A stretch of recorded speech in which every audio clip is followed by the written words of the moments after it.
Boom, we are alive, ladies and gentlemen. Thank you for joining us today. Very excited to bring you one of the co-founders of the TreasureDAO ecosystem. We have Karel Vuong. Karel, it's great to see you again today. How you doing? I'm doing good. It's nice to be here. Big fan of the show. Awesome. Thank you for the support. We had a great time chatting probably a few months ago, I guess. It was September. Everything was totally different. It's great to see a lot of fervor come back into the markets. You guys have had some incredible price growth, and you've done a lot of big things within the ecosystem. So how about you tell us who you are and why you've decided to dedicate your time and mind to the Web3 gaming sector? Yeah, absolutely. Time flies. I mean, I'll say that first. But yeah, I'm Karel, one of the co-founders at Treasure. We're effectively building the decentralized Nintendo, and really, we're aspiring to become the largest gaming platform in Web3. Within Treasure games, players, we're connected through Magic. It's our token. It's used in everything. We have 15 games, and all of these communities are aggregated together into a pretty vibrant and intimate ecosystem of players and builders, and a whole bunch of other things, infrastructure, publishing, tooling, things like that we've been kind of creating for our ecosystem. But really, for me, I kind of have always been a lifelong gamer. I play games really since childhood. Huge fan of RTSs and all that. So it's always been a big part of everything I've done. My background is in computer science. I actually ended up dropping out of school, and was in the Bay Area for a bit, and in Canada. Software engineer, worked in products, and then I moved into the venture side of things. And so again, also wore a lot of hats there. As part of a VC focused on fintech. They were quite early on in their startup studio. We started to get a bit more exposure into crypto and Web3 at the kind of intersection of fintech and the space. But it was always kind of adjacent to everything that I was personally kind of doing. And so, fast forward, I'd say kind of circa 2019, started diving in a bit deeper into, the Ethereum ecosystem. 2021 really kind of went full steam ahead into NFTs, like many people, jumped into it with, a number of projects, lost a ton of money, made a lot of friends along the way. But really with Treasure, I mean, this was kind of a marrying of all of those sides, right? It was everything that I've been exposed to, being passionate about, gaming first and foremost, venture in a lot of ways with, a portfolio of many games that, we end up kind of working with and being able to support, from a product perspective, creating tooling and infrastructure for everyone that is in our ecosystem. And, I think at the end of the day, creating an organization and a brand that people can rally behind and really believe in. And so that's really, I think been a lot of why I've kind of dedicated a lot of my time and energy into not just kind of the blockchain and Web3, but, kind of within that gaming overall. Awesome. So how about you give us a rundown of the TreasureDAO ecosystem, what it's like working with a DAO as compared with a traditional structure, and there maybe even highlight the roadmap and where you and the team are going over the next 6 to 12 months. Yeah, absolutely. So we had started as, kind of speed run you through the timeline. So this was back September 2021. We had started as a derivative to a project called Loot. And if you're not familiar, this was kind of flipping the script on NFTs. It was 8 words on a black kind of blank canvas. So they were fantasy style kind of equipment, things, a helmet, a chest plate, a sword, and things like that. And so really kind of sparked a different kind of movement to really kind of build, really the metaverse from the bottom up, and kind of spark this coordination of many other, kind of players to dream up the possibilities of what this blank canvas could be. And so we had started as a derivative and really kind of taking a bit of a different spin on things. And this was really to, kind of believe that the metaverse was more than a single single place. It was a collective of many metaverses that were bridged and brought together. But there was a way that you needed to kind of have to unite them and bring them together and force and encourage that kind of coordination. And so we approached it from the lens of a commodity. So the resources that you would need to form the building blocks of this. So things like gold and lumber and grain and all that stuff. The other piece of that puzzle was a common money, right? And so having a currency that could be used in many metaverses, and we had formed something called Magic. And so this was really a way to kind of spark this eventual thesis of having shared games, common infrastructure, a common community, everyone really kind of leveraging all of this at scale. And so kind of fast forwarded over to where we are today. We ended up creating our own games. We partnered with many and are partnering with many other game studios as well to build things that are underneath this TreasureDAO umbrella. They're using Magic in some way, shape, or form. They're using our tooling, our marketplace, and all the other things that we're kind of building, really with this pathway to forming what could be a truly kind of interoperable gaming ecosystem.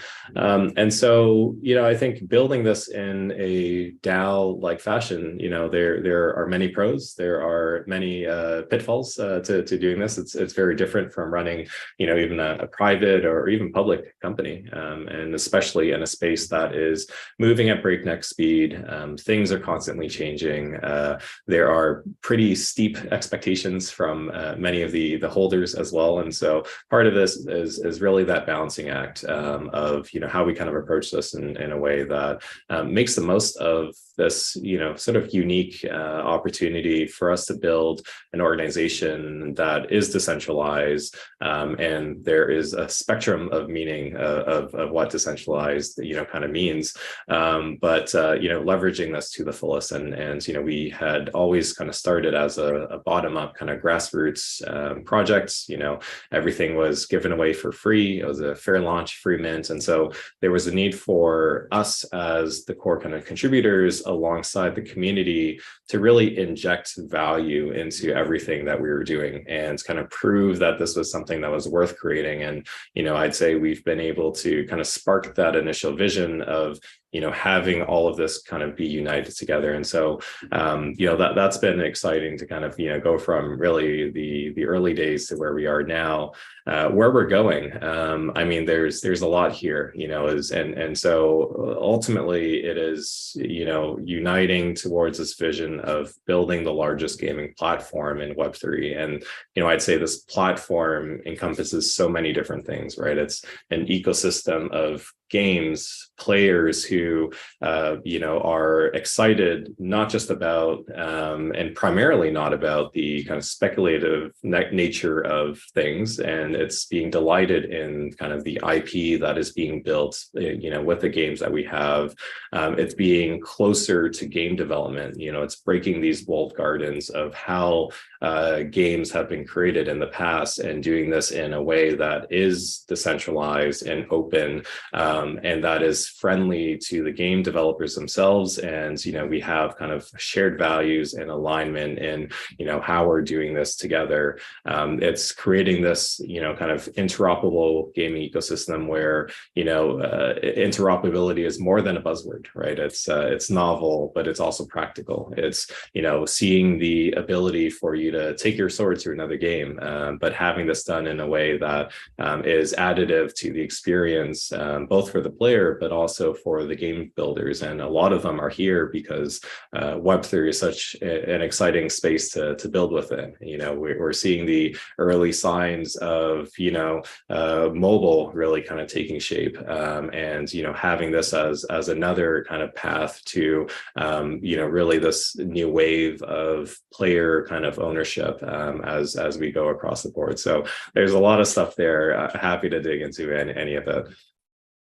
Awesome. Yeah, I was never really a big fan of video games prior to this. I've been such a big fan of blockchain technology because of the potential for the decentralization of so many different avenues. And video games just has the kind of best no-brainer argument for we sell digital products and digital currencies. There's it's an interesting one because you're trying to make sure this is kind of the argument for in-game items being a type of commodity. We didn't really have precedent for that set, but you had seen things like that in GoFundMe where people were able to sell early prototypes of a product. And I think in games, you have that exact idea. So the idea of loot that you guys went over and some of the kind of the growth is really interesting. So my question here is, because the technology is such an integral part of the game and provides so much, how are you guys using that as a strategy to improve the individual gamer and the community of gamers around the world as well? Yeah, I mean, I think there's a lot there, and I think from even looking at what's been done in the past, you had these markets that organically kind of formed, even if they may or may not have been sanctioned by the games, right? It was kind of quote unquote the black markets of the RuneScapes and the World of Warcrafts and things like that. You had even Diablo 2 with their auction house, and this was maybe the opposite case study of what you'd want something to kind of look like. But I think there were signs of this already kind of happening, at least from a financialization perspective. I think that's not the core aspect of really what we're touting. I mean, I think there's it's important what the kind of econometrics really allow for by being in the space, but really kind of creating this kind of ownership opportunity, which in a lot of ways is a distribution channel, right? It creates this kind of ownership mentality and emotional connection for a lot of the players and users that are coming into the space. And so as we think about uniting everyone under a single roof, you kind of see this tribalism that's forming, right? And for anyone who is in NFTs or even the kind of token ecosystems and blockchains, right? And you have the maximalists that are diehard fans of Bitcoin and Ethereum and others. You have this in maybe even a stronger way with especially NFTs, but I think as you form IP and brands around them that can really reinforce that, it ends up being an even greater kind of force multiplier for your community and ecosystem. So if you're building a game and there are I'd say we've seen kind of waves of this within the approach to building games and even building kind of projects in Web3. We've seen some not so great behavior of folks minting out, and you don't really see much from them afterwards. And but then there's the other side of the coin, which is folks who are kind of approaching this of wanting to prove that they have something that you can play, and then going out to market with something that you can get a bit of a taste for this. A really good example of this was a game called The Beacon, and they use this as a way to go to market. They had the game ready, and there was the opportunity, if you really wanted to buy something called a founding character, which there was always a free-to-play game, but if you really wanted to unlock the potential for blockchain and Web3 kind of enablement that would enrich your experience and give you something better than if you were just a regular free-to-play player, you could go and opt for that course. And so I think at the end of the day, our view is that it should always be additive. It shouldn't be extractive to both the player experience, but also for the game developers themselves, because the moment you release something, and this is something we always encourage our teams and studios to bear in mind, is just to set the expectations straight, because it can be a very speculative space, and so just needing to kind of temper some of those expectations. But we see the reward from kind of operating in the space, doing and building and really leveraging this technology as something that can really spark that kind of emotional attachment and kind of the true fans that can form behind your brand and game. Yeah, it makes a lot of sense. You said something about maximalism, and I'm kind of a fun side point. I didn't realize, but the Fortnite's revenue every year is more than that of the entire GDP of Montenegro. So these games, currencies, the idea of what money is to people, I think is largely misunderstood because it is almost a hallucination of what's most valuable to you at that particular moment. It doesn't necessarily, there's no intrinsic value in gold per se. It's rather a choice of what we perceive value to be. So the question I want to lead into here is you have such a large traditional kind of free to play space that's developed really well. How's TreasureDAO going about attracting the traditional gamer who at this moment probably doesn't recognize the importance of the growth of the community as a whole, where they're like, oh, I just want to play my game. I don't want to add on all these extra steps, or you see, people talking about making or losing a lot of money. It adds a high amount of volatility.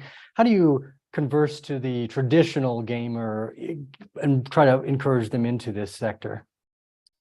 Yeah, I think there's two big parts there. I mean, one you touched on around that user experience, right? It's painful, and especially if you one are not willing to spend the time to learn about the intricacies of MetaMask and getting that set up. And oh, by the way, you should also have a cold wallet just for safety and the self custody kind of aspects of it.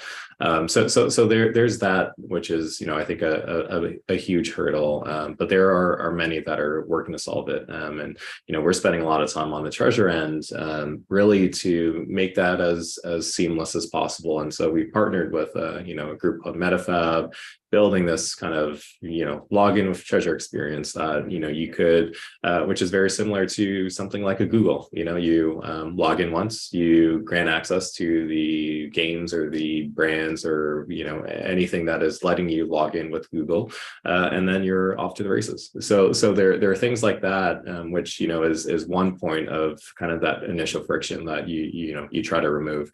The other part around transactions and gas and all that stuff. So there's a whole slew of different solutions out there as well. So I think it's really the technology is getting to a point where you no longer or should not have to kind of think about things in that sort of way. And in a lot of ways, a lot of gamers have already been kind of educated on similar concepts, right? If you're on mobile, you have a concept of almost a gas tank, with your energy, and you have to spend that energy to make a move or to play a session. And once you're out of that, you have to wait a bit, or you spend some currency to fill that back up.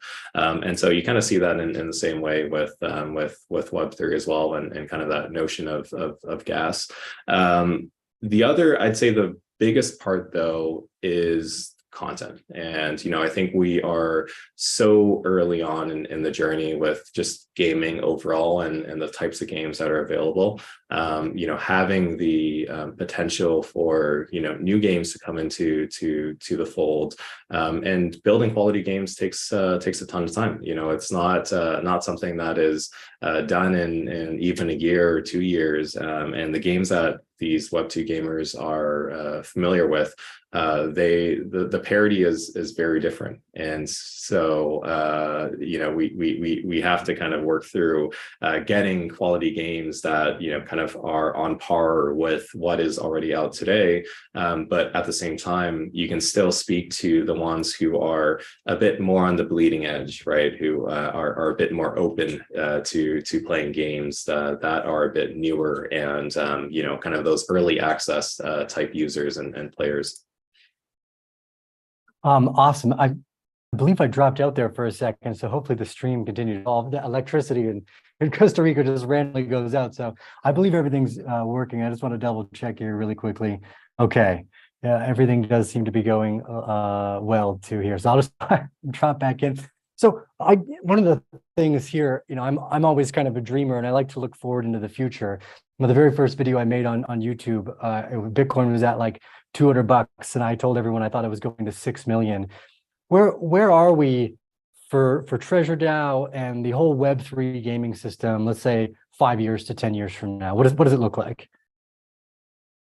Yeah, absolutely. I'm not going to comment on the price piece. I think it's something that is of course important. But a lot of the focus that we have is on really all the other parts, which is getting us to where we want to go. So I mean, I think more broadly with the space, I think we're getting to a point where similar to how people don't think about what servers you're on, or what your infrastructure is, in the sense of I don't really care if you're building your game on Google or Amazon AWS, where you're hosting it. I think that's similar to the chain kind of question right now of do I do this on Arbitrum, which is where we are, Polygon, Solana, etc. There are going to be many winners. There are going to be few that are probably not going to be around in the next 5 to 10 years. But really kind of thinking about from that lens, I think that part should be abstracted away in that time frame. The experience for players should be very close to what people are used to now, and ultimately, I think doing away with that nomenclature of Web3 games overall. It should just be gaming, and it just happens to have this underlying kind of technology that enables it and gives you a much kind of better experience. So I think there's that lens to it. That said, though, I think there's a huge opportunity for games and IP to kind of come through the, post the next 5-10 years, maybe even sooner than that, to kind of break out and, make a name for themselves as, forces to be reckoned with, or games that are truly delightful and fun to play. And, I think for us, as we mentioned, aspirationally is to, in the same way that many, as mobile came out and as many of the desktop and PC kind of incumbents, didn't necessarily want to touch that space, so early on. And this allowed for the Supercells and many others to kind of, come out and really kind of become known for their craft. We see the opportunity for Treasure to do the same thing in kind of Web3, but now you have this plus games that can be on multiple platforms. It's no longer that kind of desktop versus mobile kind of question. You have these cross-platform games, and I think there's huge opportunities for that to kind of come out. And so practically speaking, we love 50, 100, 200 games, on Treasure. We'd love for there to be these hit IPs and, almost the Marios and the Pokemons of Treasure to be known as, loved kind of brands. There's huge transmedia opportunity as well, to transcend just being games and, making its way into film and cartoons, comics, other sort of entertainment, kind of channels and forms of media. We've been investing a lot of this from kind of our first party lens with a brand called Smallverse, which is, has almost a cult-like following. And, we've been building we stood up our own game studio, and we're building, our kind of a life simulator game that will be, we think something that will be inviting for the masses to be able to enjoy and play as well. So I'd say, I think the future is bright for the space. I think there are certain hurdles we have to certainly get across before we get there. But I think generally speaking, we're on the right direction, and now is the time for many builders to build, because it's the bear is where the best builders build. So speaking of these problems and dilemmas, what are some of the things in the crypto blockchain space that kind of keeps you guys up at night that you're aiming to solve, that you think will make the big changes? Yeah, I mean, what keeps us up at night? I mean, I think there's obviously there are some big macro aspects of this. Even this last weekend with SVB and the U.S. bank situation, then Circle and USDC, and so I think there's And even looking at 2022, I mean, there were so many Black Swan-like events, really a flock of them, which I think we should probably change that nomenclature, because it's not as rare as we thought. But really, kind of getting through that uphill climb, and kind of this, I'd say, this bad taste in the mouths of kind of regular consumers, and the bad rep that I think has in a lot of ways been formed. Which I think for many who are looking and spending a lot more time really digging into things, that it's not quite as bad as they maybe once thought. And, we saw, I think there was a pretty popular post on Twitter of a game that people were really excited by. I think it was called Moonfrost, and there was a tweet by somebody who discovered that they happen to be enabling and building kind of Web3 technology into the game, and it was an instant, hell no, I am no longer interested in the game, and I'm gonna boycott it and not touch it. And so I think there's having that even kind of blank slate, and allowing for that kind of hurdle to be crossed over is going to be a big thing. And so that's it from kind of like, that macro lens. I think there will be a pretty large ripple on effects. I mean, we were just chatting before this call, we as Treasure weren't affected by kind of the SVB saga, and we're in a good spot there. But I think there are many studios, games, and we're not sure what the ripple on effects will be from that. So we'll kind of see how things go. So it's kind of a combination of the macro side of things, of always kind of regulation, and the legal aspects of how this might affect kind of tokens and digital collectibles, NFTs, and all that stuff.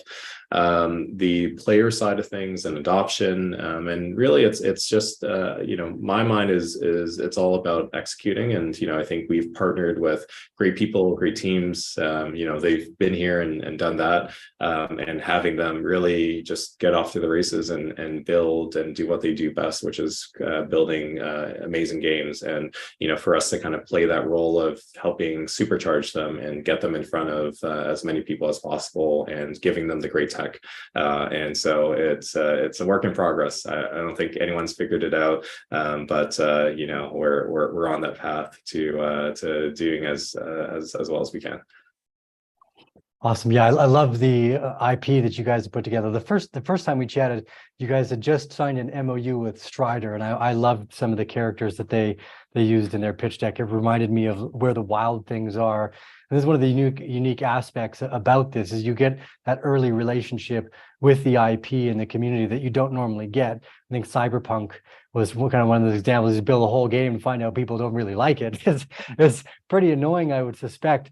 So my next question here is, because you guys have been so successful, do you have any insight for other leaders within the sector about growing communities and the decentralization of tech and best practices with the tools that you guys are using so far, or the innovation? I know you guys have just dropped out some new ways to participate in building in the TreasureDAO ecosystem as well. So maybe you want to share some of that. Yeah, absolutely. I mean, are we in the best position to give advice? I mean, I think we're still learning, as we go, like many folks are in the space, and so I think just on the topic of maybe decentralization to start, and I'd say that, and really this concept of kind of holder / player owner can be one of the biggest superpowers and enablers for anyone kind of contemplating moving in this direction. My feeling is that from a gaming kind of lens, that we'll start to see the shift towards more kind of player owned economies and games, and so as really we think about that both a superpower, but also what can be an inhibitor. I think social coordination and, the organization of, any type of decentralized kind of organization. And, we see this as a bit of a spectrum, is that, it's really that solving that challenging part. And, once you kind of do that, like you'll have a good opportunity to have a step up. And, I'd say there are many more bad examples than there are good right now. And so for the ones that are good, again, it's more of that kind of learning journey to kind of get there. And so I think tactically speaking, is being able to kind of foster a bit of that culture and community that is kind of bottom up and coordinating and looking to kind of get their hands dirty and to work with you. And we've had no shortage of examples from the Treasure community, and this takes many different forms, right? It's folks who are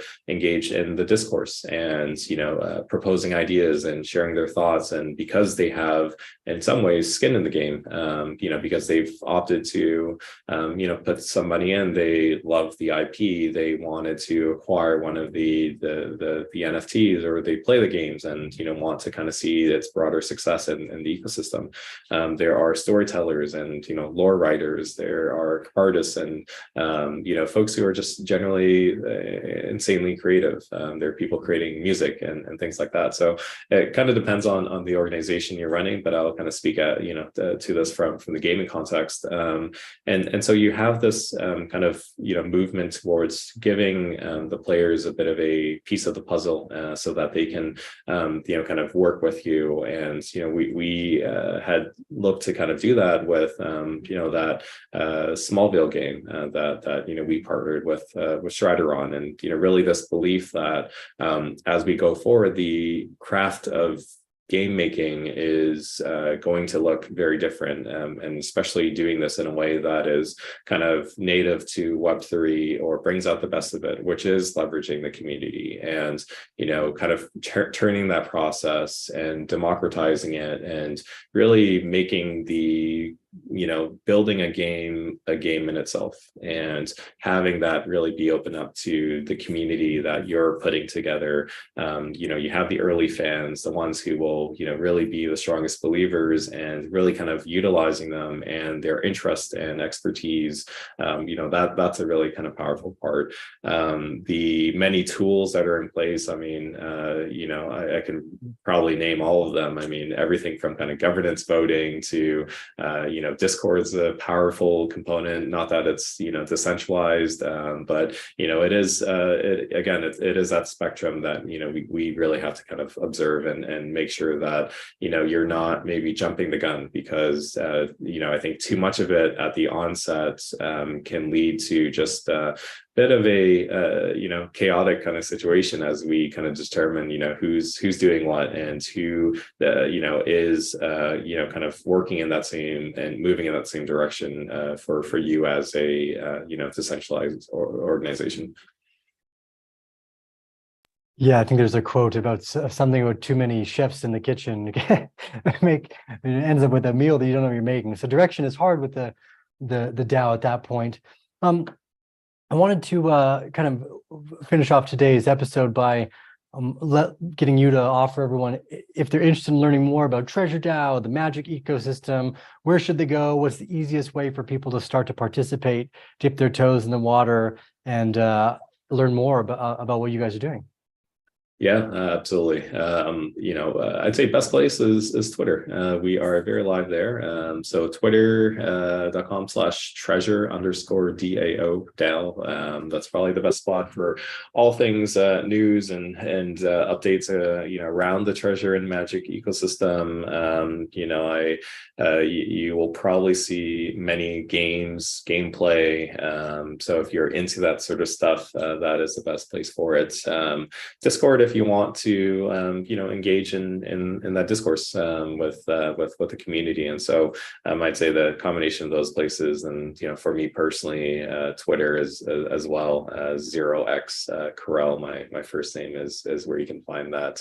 Yeah, I mean, I think it really depends on what your poison is. But if you're all about gaming, or if you're interested in it, we see this as probably what will be the kind of on-ramp for the people to get into Web3, just given the nature of it. There are many gamers out there, and this is once you kind of abstract away a lot of the Web3 components and it's all under the hood, I think the users and the players will come in through this, and many folks are making this bet as well.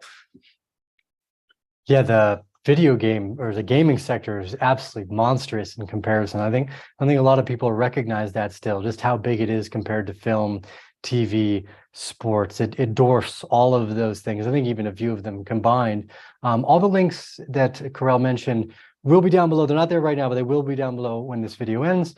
Karel, thank you so much for spending time with us again today. I look forward to the next time we drop in. You guys have a bunch of new games coming to the TreasureDAO ecosystem. So as Karel mentioned, follow them on Twitter. That's where most of the fun takes place, and jump in the Discord to stay up to date.